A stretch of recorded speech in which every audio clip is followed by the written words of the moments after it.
Bismillahirrahmanirrahim. Oke, assalamualaikum warahmatullahi wabarakatuh. Bismillahirrahmanirrahim. Alhamdulillahirabbil alamin. Assalatu wassalamu asrofil anbiya wal mursalin wa ala alihi wa sahbihi wa barik wasallim ajmain, amma ba'd. Yang saya hormati yaitu dosen pembimbing mata kuliah fikih muamalah yaitu Bapak Agus Wahyudi, SHI MH, dan yang saya banggakan pada teman-teman sekalian. Perkenalkan, nama saya itu Muhammad Ali Iqbal, perwakilan dari kelompok 1 sebagai moderator yang akan memimpin diskusi jalannya sesi ini. Alhamdulillah, pada hari ini kita akan memulai perkuliahan kita yaitu pencapaian PPT dari kelompok 1. Untuk anggota kelompok 1 yaitu saya sendiri yaitu Saudara Muhammad Ali Iqbal dengan NIM 215221083 dan Maulida Syafanur Aisyah dengan NIM 215221102 yang akan membahas tentang ketentuan pokok fikih muamalah. Oke, pada sumber acara pada diskusi kita hari ini di antaranya yaitu 1.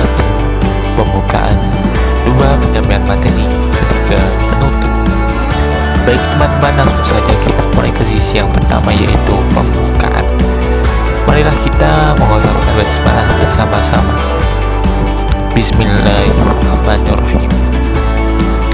Selanjutnya adalah penyampaian dan penyajian materi. Oke, di sini saya akan menjelaskan tentang pengertian fikih muamalah. Fikih muamalah merupakan kata majemuk yang terdiri dari kata fikih dan muamalah. Secara etimologi, fikih berarti paham, mengetahui, dan melaksanakan. Adapun kata muamalah berasal dari bahasa Arab amala ya'malu, muamalah, yang secara etimologi sama dengan semakna dengan al-mufa'alah atau saling berbuat. Kata ini menggambarkan suatu aktivitas yang dilakukan oleh seseorang dengan orang lain dalam memenuhi kebutuhannya masing-masing. Oke, untuk secara terminologi, fikih muamalah adalah hukum-hukum yang berkaitan dengan tindakan yang dilakukan oleh manusia dalam hal yang berkaitan dengan hartanya, seperti jual beli, sewa menyewa, gadai, dan lain-lain. Aturan agama yang mengatur hubungan antar sesama manusia dapat kita temukan dalam hukum tentang perkawinan, perwalian, warisan, wasiat, hibah, perdagangan, perburuan, dan perkoperasian.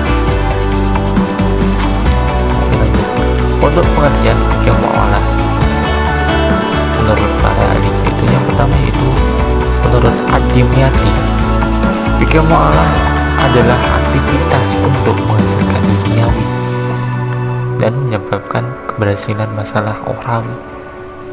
Oke, maksudnya adalah itu dalam hal lingkup fikih muamalah itu dalam duniawi saja, seperti jual beli, sewa menyewa, gadai, dan lain-lain itu dalam duniawi saja. Dan kita bisa dalam ukhrawi, dalam melaksanakan ukhrawi menuju ke ukhrawi atau akhirat, kita bisa lakukan dengan jual beli dengan jujur dan lain-lain, dengan amanah, dengan pembeli yang tidak mengecewakan penjual, tidak menawar yang berlebihan, bisa mengerti yang penjual, keuntungan penjual itu bisa menuju ke keberhasilan masalah ukhrawi atau akhirat. Oke, selanjutnya yaitu menurut Muhammad Yusuf Musa,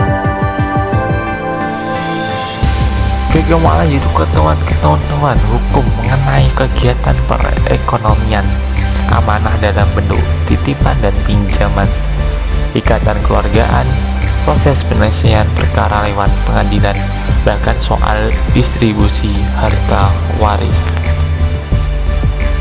Oke, menurut untuk Muhammad Yusuf Musa yaitu fikih muamalah yaitu hukum mengenai hal ekonomi, itu bisa dilaksanakan dengan amanah dalam bentuk titipan, dan pinjaman. Kita harus amanah untuk kita saat kita dititipi dan kita dipinjam atau meminjamkan. Oke, selanjutnya yaitu Nurut Muhammad Saltot.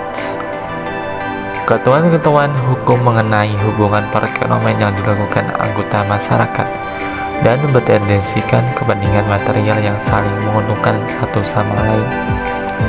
Oke, yang dimaksud dari Muhammad Saltot yaitu ketentuan hukum, yaitu hal mengenai ekonomi yang dilakukan anggota masyarakat. Yang ketiga ada ruang lingkup fikih muamalah. Dalam ruang lingkup fikih muamalah dibagi menjadi dua, yaitu al-muamalah al-adabiyah dan al-muamalah al-madiniyah. Yang pertama ada penjelasan al-muamalah al-adabiyah, yaitu muamalah yang ditinjau dari segi cara tukar menukar benda yang bersumber dari pasca indera manusia, yang untuk penegakannya adalah hak-hak dan kewajiban. Ruang lingkup fikih muamalah yang bersifat al-adabiyah mencakup beberapa hal berikut ini. Yang pertama ada ijab qabul atau saling meridhoi. Yang kedua tidak ada keterpaksaan dari salah satu pihak. Yang ketiga ada hak dan kewajiban. Yang keempat ada kejujuran pedagang. Yang kelima ada penipuan, ada pemalsuan. Yang keenam ada penipuan. Dan yang terakhir ada segala sesuatu yang bersumber dari indera manusia yang ada kaitannya dengan peredaran harta dalam hidup masyarakat. Yang kedua ada penjelasan dari al-muamalah al-madiniyah, yaitu muamalah yang mengkaji objeknya, sehingga sebagian para ulama berpendapat bahwa muamalah madiniyah adalah muamalah yang bersifat kebendaan karena objek fikih muamalah adalah benda yang halal, haram, dan subhat untuk diperjualbelikan, benda-benda yang memadorotkan, benda-benda yang mendatangkan kemaslahan bagi manusia, dan beberapa segi lainnya. Beberapa hal yang termasuk dalam ruang lingkup muamalah yang bersifat madiniyah adalah sebagai berikut. Yang pertama ada jual beli al-bai al-tijarah, yang di sini penjelasannya merupakan tindakan atau transaksi yang telah disyariatkan dalam arti telah ada hukumnya yang jelas dalam Islam. Yang kedua ada gadai atau al-rahn, yaitu menjadikan suatu kepada yang mempunyai nilai harta dalam perdagangan syarak untuk kepercayaan suatu utang, suatu kemungkinan mengambil seluruh atau sebagian utang dari benda itu. Nah, yang ketiga ada jaminan dan tanggungan, atau juga disebut kafalan atau doman, yang diartikan menanggung atau penanggungan terhadap sesuatu, yaitu akad yang mengandung perjanjian dari seorang di mana padanya ada hak yang wajib dipenuhi terhadap orang lain dan berserikat dalam orang lain itu. Nah, hal tanggung jawab ini terdapat hak tersebut dalam menghadapi penagihan atau hutang. Yang keempat ada pemindahan hutang atau hiwalah, yang di sini berarti pengalihan pemindahan, dan pemindahan ini hak atau kewajiban yang dilakukan seorang atau pihak pertama. Nah, kepada pihak kedua untuk menuntut pembayaran hutang dari atau membayar hutang kepada pihak ketiga. Dan dikarenakan pihak ketiga berhutang kepada pihak pertama, baik pemindahan atau pengalihan itu dimaksudkan sebagai ganti pembayaran maupun tidak. Nah, kelima ada jatuh bangkrut atau taflis. Di sini artinya seseorang yang mempunyai hutang seluruh kekayaannya habis. Dan terakhir ada perseorangan atau perkongsian, atau juga disebut al-syirkah. Nah, di sini artinya dibangun atas prinsip perwakilan dan kepercayaannya, karena masing-masing pihak yang telah ditanamkan modalnya dalam bentuk saham kepada perseorangan, berarti kan telah memberikan kepercayaan kepada perseorangan untuk mengelola saham tersebut. dan masalah kepercayaan kepada perseorangan itu untuk mengelola saham tersebut itu masalah seperti bunga bank, ansuran, kredit, dan masalah-masalah baru lainnya.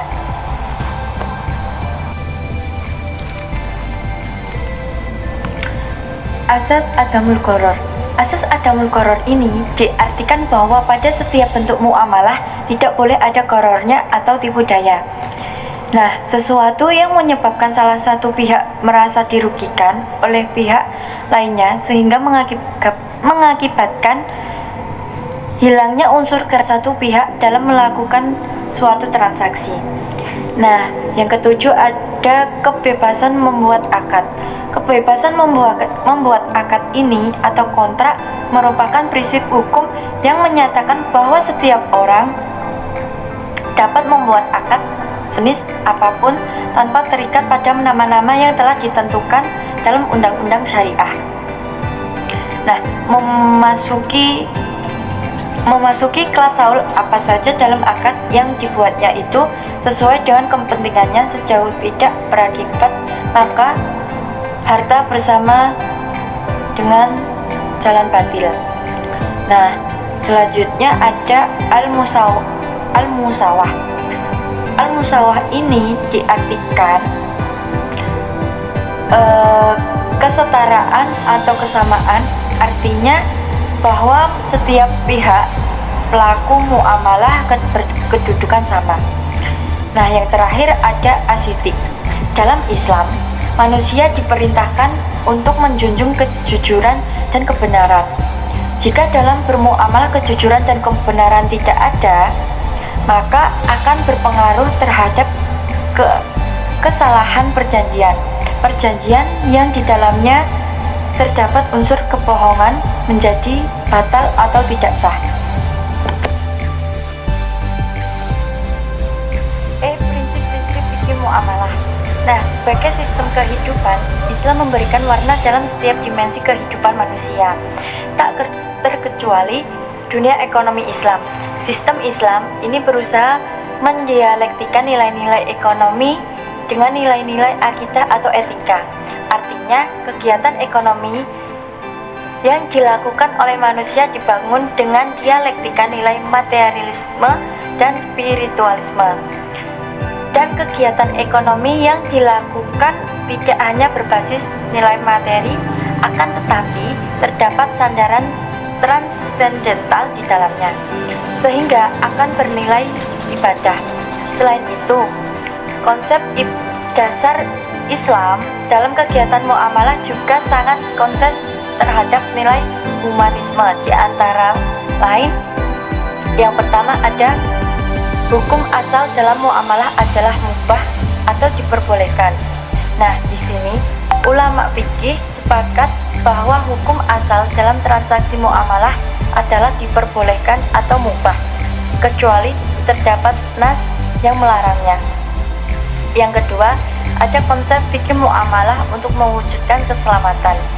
Fikih muamalah akan senantiasa berusaha mewujudkan keselamatan, mereduksi permusuhan dan perselisihan antara manusia. Allah tidak menurunkan syariah kecuali dengan tujuan untuk merealisasikan kemaslahatan hidup hambanya. Tidak bermaksud memberikan beban dan menyempitkan ruang gerak kehidupan manusia. Yang ketiga ada menetapkan harga yang kompetitif. Masyarakat sangat membutuhkan barang produksi, tidak peduli dia seorang kaya atau miskin. Mereka menginginkan konsumsi barang kebutuhan dengan harga yang lebih rendah. Harga yang lebih rendah atau kompetitif tidak mungkin dapat diperbolehkan kecuali dengan menurunkan harga biaya produksi.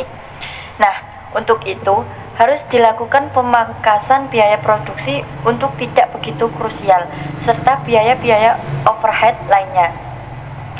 Islam melaknat praktik penimbunan atau ikhtikar karena akan berpotensi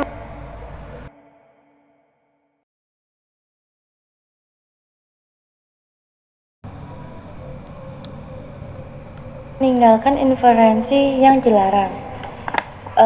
Islam memberikan tuntutan kepada kaum muslimin untuk mengimami konsepsi kodlot dan kodar yang telah Allah tetapkan untuk seseorang hamba tidak akan pernah tertukar dengan hamba lainnya, dan rezeki seorang hamba tidak akan pernah berpindah tangan kepada orang lain.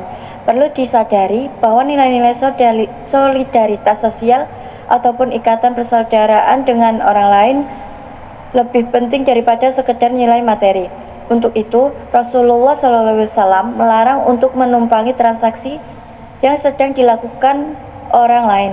Kita tidak diperbolehkan untuk intervensi terhadap akad ataupun jual beli yang sedang dilakukan orang lain. Menghindari eksploitasi. Islam mengajarkan kepada pemeluknya untuk membantu orang-orang yang membutuhkan, di mana Rasulullah bersabda, sesama muslim adalah saudara, tidak menzolimi satu sama lainnya. Barang siapa memenuhi kebutuhan saudaranya, maka Allah akan mencukupi kebutuhannya. Dan barang siapa membantu mengurangi beban sesama saudaranya, maka Allah akan menghilangkan bebannya dari hari kiamat. Yang keenam ada memberikan kelenturan dan toleransi. Toleransi ini merupakan karakteristik dari ajaran Islam yang ingin direalisasikan dalam setiap bentuk kehidupan. Nilai toleransi ini biasa dipraktikkan dalam kehidupan politik, ekonomi, ataupun hubungan masyarakat lainnya. Khususnya dalam transaksi finansial, nilai biasa diwujudkan dengan mempermudah transaksi bisnis tanpa harus memberatkan pihak yang terkait, karena Allah tidak memberikan rahmat bagi yang mempermudah transaksi jual beli. Selain itu, kelenturan dan toleransi itu bisa diberikan kepada debitur yang sedang mengalami kesulitan finansial karena bisnis yang dijalankan sedang mengalami resesi, melakukan restructuring piutang yang telah jatuh tempo. Nah, disesuaikan dengan kemapanan finansial yang diproyeksikan di samping itu, tetapi membuka peluang bagi para pembeli yang ingin membatalkan transaksi jual beli karena transaksi indikasi ketidakbutuhannya terhadap objek transaksi. Yang terakhir ada jujur dan amanah. Nah, kejujuran merupakan bekal utama untuk meraih keberkahan. Namun, kata jujur tidak semudah mencakupnya. Sangat berat memegang prinsip ini dalam kehidupan. Seseorang bisa meraup keuntungan berlimpah dengan lipstik kebohongan dalam bertransaksi. Sementara orang jujur harus menahan dorongan materialisme dari cara-cara yang tidak semestinya. Perlu diperjuangkan keras untuk membumikan kejujuran dalam setiap langkah kehidupannya. Oke, itulah presentasi yang kami sampaikan. Bila ada salah kata, mohon dimaafkan. Wassalamualaikum warahmatullahi wabarakatuh.